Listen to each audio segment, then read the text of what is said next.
Hello, beautiful Puraforce community.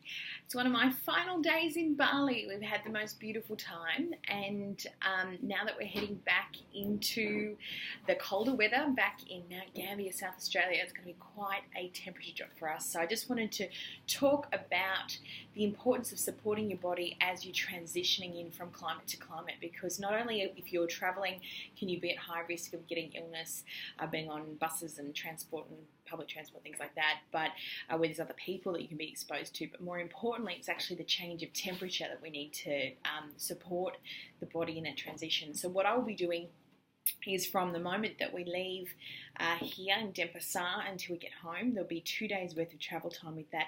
I'll actually be dosing my immune boost drops for all of us every 2 hours. And I'll also be giving the cold and flu drops 4 times daily, just as a additional support and a bit of a preventative, just if there is anything going on ear, nose and throat wise, that we're just supporting ourselves and we're not going to crash when we hit the cold weather and combine with a little bit of fatigue from the travel. So you can use homeopathy in that way, but it's only for short bursts. So you're better to actually treat the ailments that come on. But obviously I want to make sure that we are not actually going to have anything at all.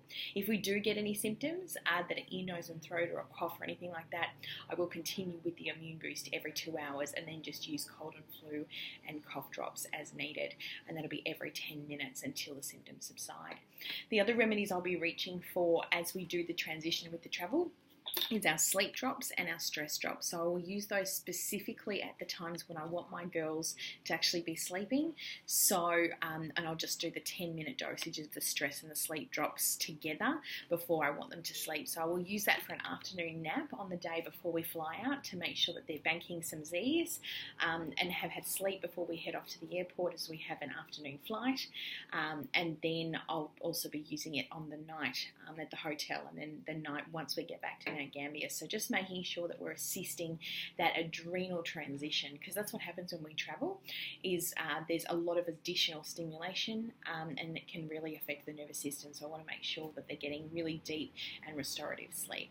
So yeah, just a few remedies to consider when you are going from climate to climate and really supporting your body with those temperature differences. And the other thing is that in this time of year, April's kind of, you have a few hot days and you have a few cold days in Australia, particularly where we are in South Australia, it can really be changeable.